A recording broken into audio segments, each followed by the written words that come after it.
Assalamualaikum and good day to all of you. So hari ini kita nak masuk chapter 6 iaitu Career Planning and Development and Job Promotion. So basically dia ada dua pecahan lah. Satu Career Planning and Development, lagi satu Job Promotion. So this is our lesson objective. So moving on, so it is known fact that most professionals leave an organisation due to the lack of career growth. So active career development initiative by a company is the key retention tool to make sure that the best talent within it is full. So it is one of the greatest motivators to keep an employee happy and engaged.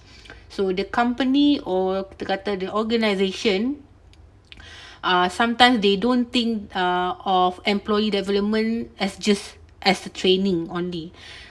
Training tu is more than that.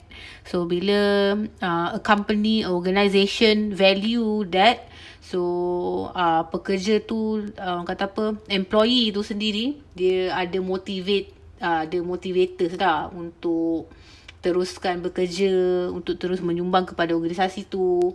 And pekerja tu akan happy and also rasa macam ada sense of belonging towards the organisations. Kadang-kadang orang segelintir pekerja ni dia terpaksa orang kata apa, melompat kerja lain ataupun pergi ke syarikat lain disebabkan mungkin the current organisation ataupun current company that they actually working is not is not providing them with the any career development untuk dia punya career path dia. So yes, nak tak nak you have to lompat lah for your own goods. Career development become the concern of an employee and usually accepted as one of the important activities in human resource. From the employee's point of view, the career development initiative gives them a clear focus about the career track. Betul? An organisation focus on developing the career path of the employees so that the employees may boost their morale and also boost their productivity. So itu kita katakan dengan career development and also career planning. So definition, what does it mean by career? Kerjaya lah. So a general course that a person chooses to pursue throughout his or her working life.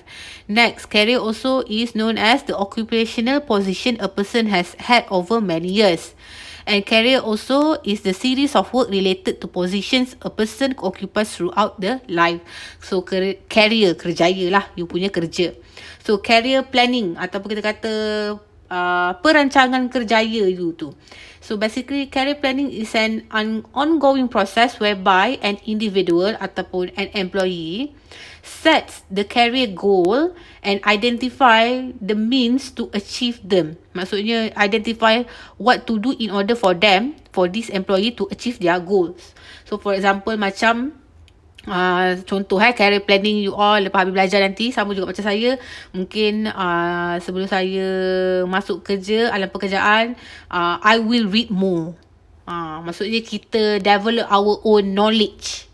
Then I will talk more. I will try to practice talking in front of the mirror. So kita nak develop lagi, kita nak brush up kita punya communication skill. So I will practice learn a new language. Mungkin you ada third language ataupun you ada any foreign language yang you boleh belajar, so you akan brush up lah you punya own skill because that is part of your planning, your career planning. Next, you punya career development ataupun kita kata pembangunan kerjaya you. So basically career development is a formal approach used by the company or by the organisation to make sure that the people ataupun the candidates with the proper qualifications and also experience are available when needed. So basically career development ni kita refer kepada salah satu orang kata apa, pendekatan ataupun inisiatif yang orang kata apa, yang digunakan oleh you punya majikan, oleh syarikat tu sendiri untuk pastikan mereka ada a pool of existing employees yang berkelayakan, yang mempunyai pengalaman and then yang sentiasa available bila mereka perlukan. So for example macam salah satu formal approach yang company selalu guna adalah mentor-mentee program. So bila wujudnya mentor-mentee program ni dalam sesebuah company, so nanti misal kata kalau ada senior level dah retired, so they have this orang kata apa, existing employee ni, dia dah ada the pool of candidate daripada existing employee. So senang, existing employee ni dah dapat training secukupnya, dah dapat pengalaman yang banyak, so dia ambil orang dalam dia juga yang bekerja. So basically company-company dia ada satu program lah, nama mentor-mentee program. You tahu kan, mentor, protege. So basically mentor yang akan assist dia subordinate yang berbawah ni. So basically again lah, mentor-mentee program ni dia punya objektif adalah untuk nurturing the future leaders of tomorrow. So whenever the position is actually not being full, not being orang kata apa, not being filled, so they have already a pool of candidates ataupun a pool of existing employee with the best qualification to replace that ataupun to fill up the position. So itu kita kata dengan career development. So career planning ni adalah kepada pekerja tu sendiri secara individual. Career development ni pada pihak majikan organisasi tersebut. Moving on, career path.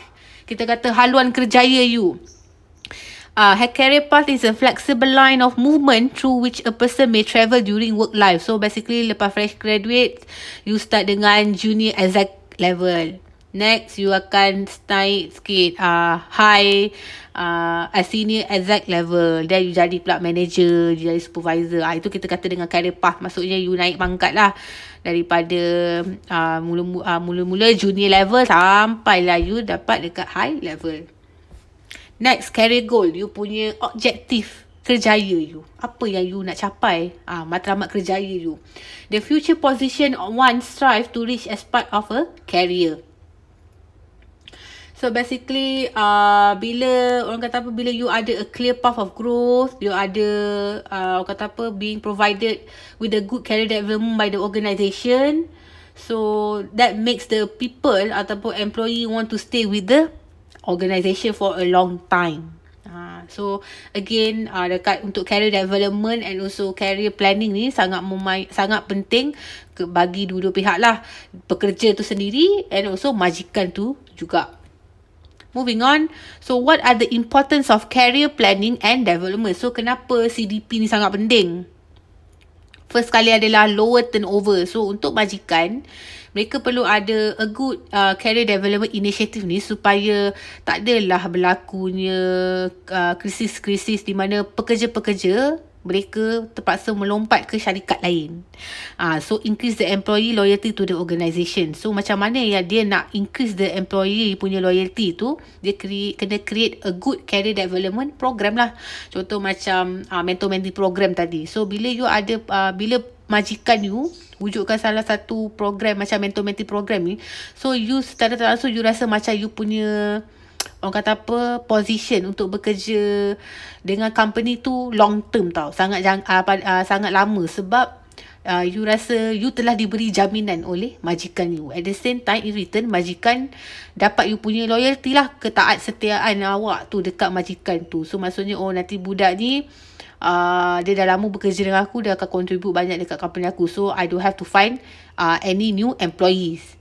Tu kita kata dengan why CDP is important. First kali untuk organisation kurangkan kadar orang kata apa, kadar turnover lah. Turnover tu maksudnya orang lompat daripada satu company kepada satu company lah. Nombor 2, the importance of career planning and development is to satisfy the employee needs. Betul. Individual satisfaction with their career can be accomplished. So siapa je yang nak stay kalau dia bekerja sekarang, dia tak boleh naik pangkat. Bila kita kata tak naik pangkat ni, tak naik gaji lah. So maksudnya dia tak ada apa kata, you punya career path tu tak berkembang. So in order for the organisation, for the company, for the employer to satisfy the employee needs, so they need to make sure the individual ataupun the employee satisfaction meets with their career planning tu. So for example macam provide the employee with the correct tools. Contohnya macam kalau naik pangkat, tapi tengok pekerja ni dia lacking dari segi communication skill. So majikan perlu hantarlah pekerja tersebut kepada training, or else nanti pekerja tu tak berkembang.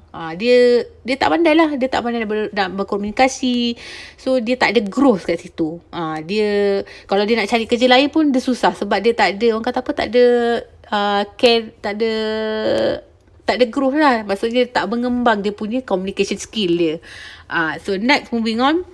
Why do we need career planning and development is to further personal growth. Tu saya cakap tadi yang growth kan. So, it is an opportunity for the employee to grow and advance. So, majikan, walaupun dia ambil you kerja, at the same time dia kena jaga kebajikan you. So, bila kita kata pasal kebajikan ni, dia bukan sekadar gaji, cuti sakit, apa semua whatsoever. So, dari segi you punya career development, you punya job promotion tu pun penting tau. It's a part of your personal growth. Takkanlah you dah kerja 20 tahun you tak nak naik pangkat. You gila ke apa?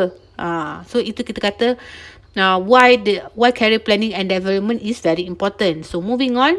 Next, number 4. To tap the employee potential. Betul. Again, preparing the existing employee for the future. So basically, the capable employee must be available to fill up the new, bigger and more sophisticated job. So basically kita kata tap employee potential ni maksudnya kita brush up lah the potential of the employee. Kadang-kadang employee ni dia macam you all lah. You tak tahu apa yang you minat. You tak tahu apa you punya passion kan. Lama-lama bila you jumpa orang, you banyak baca, you banyak apa orang kata discuss dengan orang sekeliling you. So secara tak langsung you akan jadi open-minded lah. You terbuka. So you boleh melihat the clearer picture about your career path. So tinggal potential you tu nak kena brush up je. So majikan ataupun company, the organisation is the orang kata apa, suitable platform lah for this employee to grab the opportunity to polish up their potential. So itu kita kata dengan taps employee potential. Next, last sekali, career opportunities to assist employees in determining their own future career needs. So, can be among the professional ataupun boleh jadi expert in the field which later can contribute to the organisation. So, kita kata dengan career opportunity. You punya peluang kerjaya. Mungkin dulu buat bagian administration je kan. Lepas tu lama dah kerja, 10 tahun kerja, ada satu orang kata apa, syarikat offer buka you untuk buat jadi professional license for example. So itu you punya career opportunity lah. You assist that employee in determining their own future career needs. So moving on, kita nak masuk stages of career development. So stages of career development ni kita kata fasa-fasa je lah. Kalau you tengok daripada diagram ni, kita start daripada bawah. Stage 1, preparation for work. Ages 0 to 25. So you sekolah, you tadika 2 tahun, 5-6 tahun, darjah 1 sampai darjah 6 UPSR. And then you ada form 1 sampai form 5 SPM, PT3 SPM. Then you masuk universiti, diploma, degree. So itu kita kata dengan preparation for works age 0 to 25. You develop occupational self-image, assess the alternative occupations, develop initial occupational choice, pursue necessary education. Dia start dengan you punya pursue the necessary education. Bidang mana yang you nak pergi. Stage number 2, organizational entry, ages 18 sampai 25. Mungkin lepas SPM you tak nak tahu belajar, you nak terus kerja. So stage 2 ni start lah umur 18 tahun you dah masuk bekerja. So basically you akan obtain the job offer from the desired organisation lah, tempat mana yang you apply bekerja tu. So basically untuk stage 2 ni kita kata dengan junior level. Moving on, stage number 3 adalah early career. So ages from 25 to 40. So basically untuk age 25 ni sampai 40 ni, di mana you memang kata di fasa di mana you belajar untuk buat salah. You belajar lah untuk buat salah sepanjang you bekerja tu. You learn the job, you learn the organisation rules and norms, feed into the chosen occupation and organisation, you increase you punya competency, at the same time you pursue you punya goals. So masuk stage number 4 tu mid career ages 40 sampai 55. 40 you start dalam umur 40 ni kira macam you dalam tangan je you punya kerja you buat tu. Maksudnya you dah expert. So dah tak ada ruang untuk you buat kesilapan dah, sebab you adalah dalam mid career. Maksud you you dah dalam fasa di pertengahan puncak kerjaya you punya peak of career tu. Reappraise early career and early adulthood goals. Reaffirm or modify you punya goals. Make choices appropriate to middle adult years. Remain productive. So kat sini basically untuk mid career ni you dah start atas kira-kira dah manager level, dah bukan senior level dah ni. Senior level ni dekat stage 3. Stage 4 mid career ni memang you dah pro lah. You boleh jadi consultation, orang akan minta you punya guide, you dah boleh jadi mentor.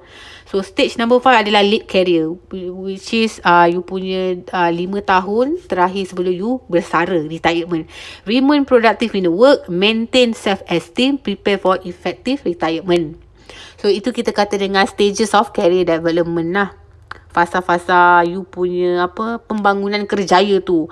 Umur daripada umur biasa untuk saya punya career planning saya saya below 30 ni, saya masih dalam fasa di mana saya belajar dan saya membuat kesilapan. So saya aim untuk 30, umur saya 30 sampai ke 35 ataupun 30 ke 40. So saya dah perlu mahir dah dengan saya punya bidang. So that start daripada 40 saya dah boleh jadi senior level. So terpulang kepada you all, macam mana you all nak plan you all punya career path tu. So moving on. So kita nak tengok roles in the career development. So untuk roles in career development ni kita akan tengok dua pihak. Kita tengok dulu daripada pihak pekerja, individual tu sendiri. Kita lah employee role.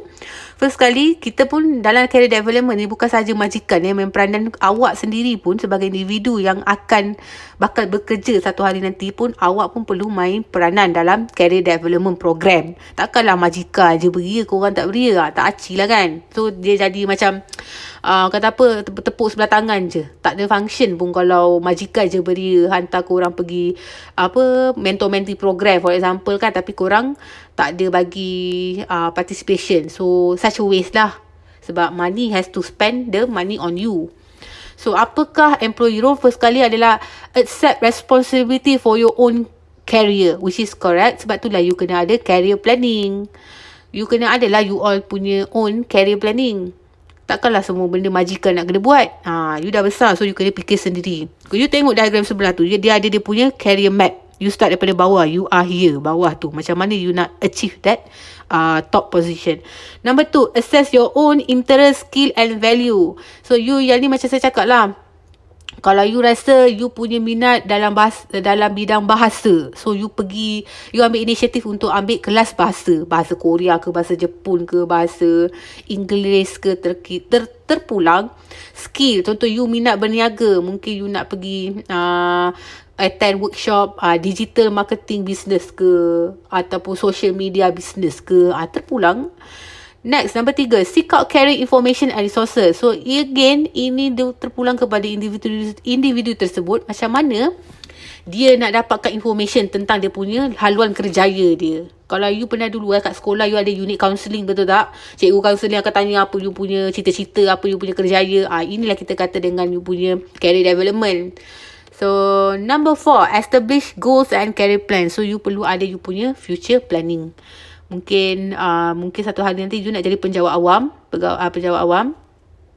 You nak, contoh you lepas habis degree, you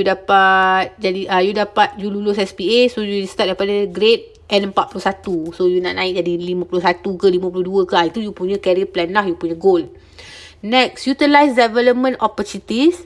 So segala bentuk program, workshop, training has been provided by the organisation. So you need to fully utilize. Ambil lah opportunity tu. Kalau tak, membazir. Peluang bukannya datang banyak kali. So gunakan sebaik-baik yang mungkin. Next, talk with the manager about the career. So again, untuk career development, dia ada 2 ways of communication. So you boleh refer kepada you punya manager, ataupun kita kata mentor, ataupun kita kata coach you.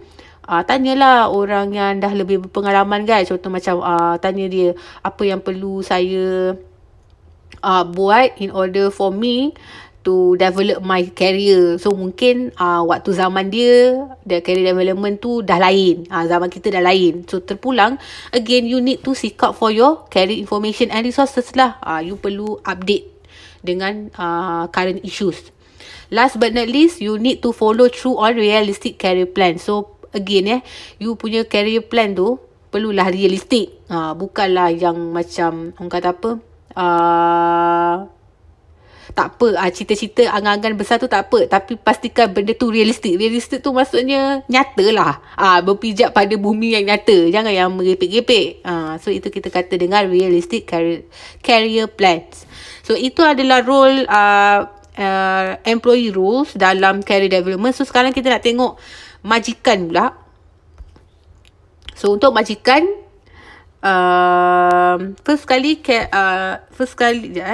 untuk majikan, ini dia punya ni very short je. Untuk majikan, first kali majikan ataupun manager need to provide timely performance feedback. So again, dia perlu sebagai majikan sendiri in order for a person to make sure that their job is being doing well, they need to have the feedback from the manager. So manager kena bagi feedback lah, or else the employee tak tahu kan feedback, dia punya performance dia okey ke tak okey ke. So itu kita kata dengan role employer. Number 2, provide development, assignment and support. So yang ni again you boleh refer dalam chapter 5, training and so on. Number 3, participate in the career development discussion. So again tadi, salah satu role employee tadi adalah untuk talk with the manager. So macam tu saya cakap, untuk career development ni dia ada communication two ways. So bila pekerja tu refer kepada manager untuk bertanyakan tentang dia punya career development tadi, maka manager tersebut perlulah participate dalam discussion tersebut. Perlu ada respon. Tunjuklah orang kata apa, sense of supporting your subordinates. Kita kan manusia, kita perlu perlu menjaga sesama kita manusia kan.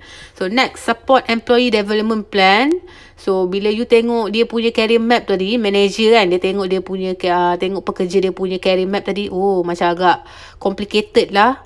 So mungkin dia boleh bagi orang kata apa, a bit advice macam mana nak scheme the career plan lebih jadi simpler ke. Support lah, tapi janganlah you downgrade, jangan underestimate, you support but in a good way. Next, manager ataupun employer adalah need to communicate mission, policy and also procedures.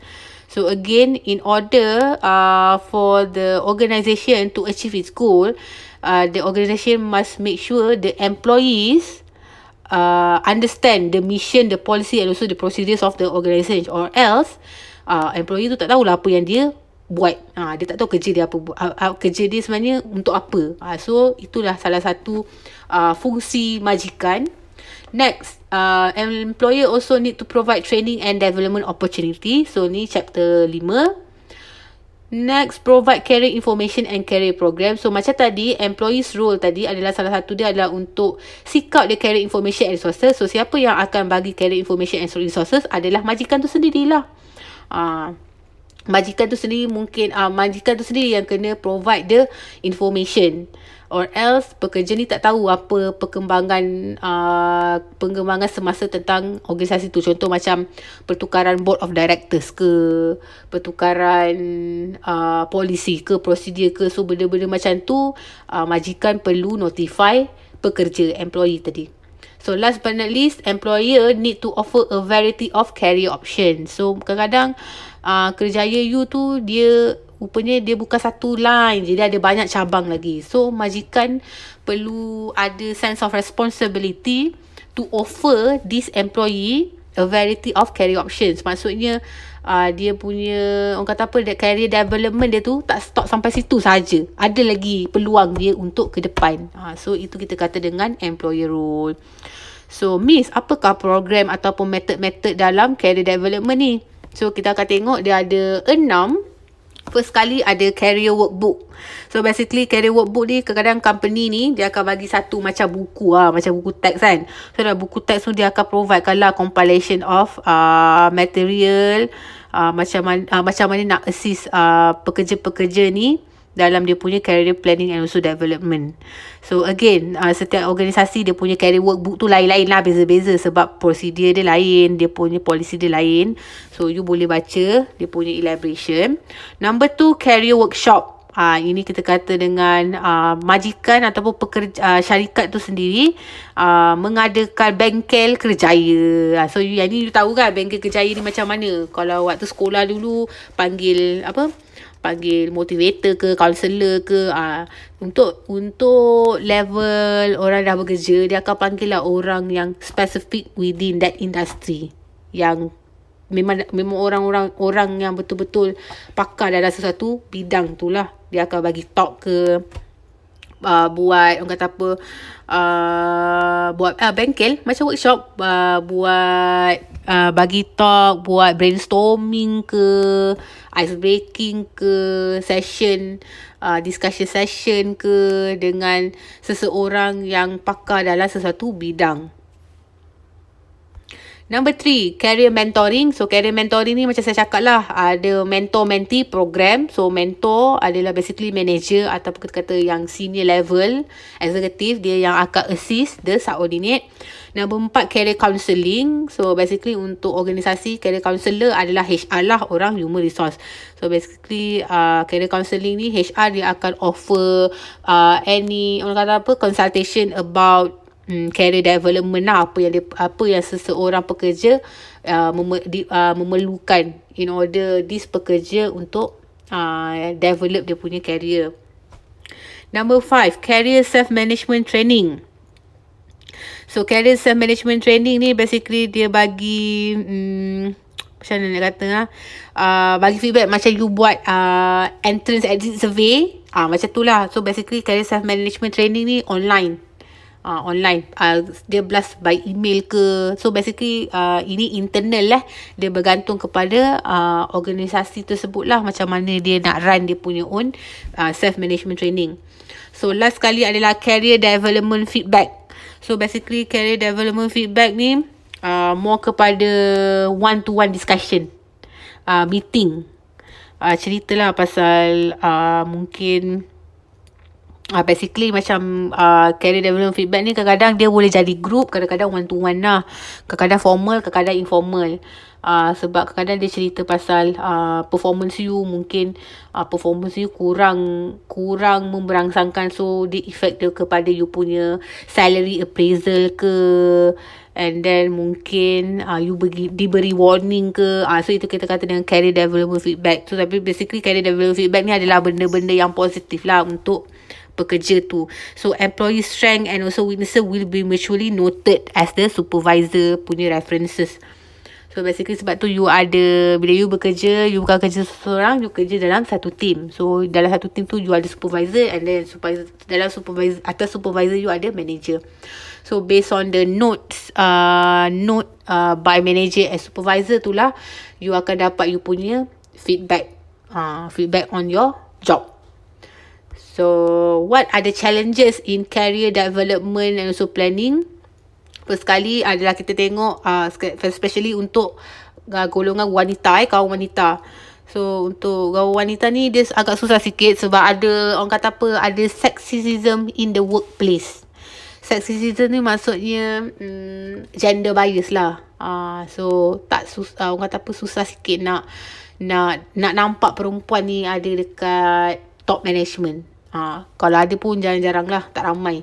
So career development in terms of untuk golongan women ni, salah satu dia lah to provide special training for women, to accept women as valued members of the organisations, provide mentors for women, eliminate barriers to women advancement, prepare women for the upper management position, accommodate the family facilities. Sebab yelah, perempuan kan susah, macam mungkin ada yang bossy kan, kita sebulan 7 hari kita bercuti, lepas tu kita moody lagi, kita emo. So ini adalah kita kata dengan challenges about women ni. Tapi in terms of career development ni, Untuk woman ni agak susah juga. Sebab sexism tu lah. Persepsi masyarakat terhadap golongan wanita ni nak duduk dekat top management ni sangatlah, orang kata apa, sangatlah dipandang serong. Saya tak tahu. Itu based on you punya pendapat masing-masing.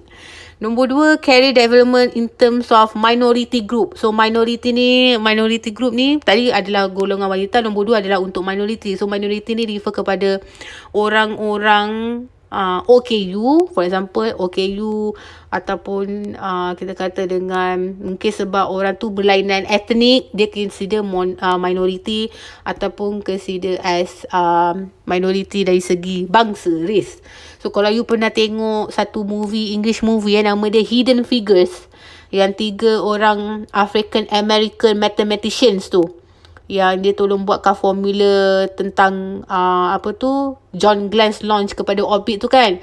So 3 orang African women tu have to deal with the racial and also discrimination at the workplace, sebab ramai lelaki yang kerja dekat bahagian industri angkasa tu, aerospace tu kan, ramai lelaki kan. So perempuan ni agak, kata apa, minority lah dekat situ. Lepas tu 3 orang ni adalah African, kulit pula tu. So kalau you tak pernah tengok movie tu, tolonglah tengok movie tu Hidden Figures. So advancement of minority to management. So again, provide opportunity for career advancement, middle to top management position for those who eligible. So again, basically ni adalah masalah gender juga. Kadang masalah race pun, kaum bangsa Melayu ke, India ke, China ke, tengok organisation tu punya culture.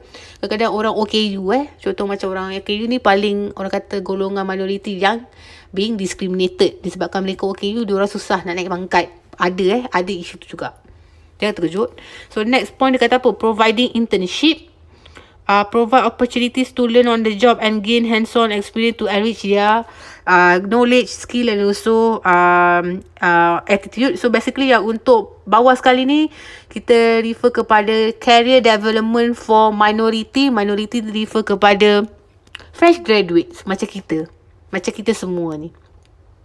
So basically in order for a organisation untuk pastikan the fresh graduate is eligible enough to work in the organisation, they will provide internship lah. So kalau siapa tak pernah tengok movie, saya ada recommendkan dekat dalam Google Classroom kan. Kalau boleh tolonglah tengok cerita The Internship dengan The Intern tu. The Intern tu cerita lain, The Internship tu cerita lain. So bila you tengok movie tu, you boleh goreng untuk this point. So last but not least, organizing training course, offer training to improve interpersonal communication and leadership, problem solving skill.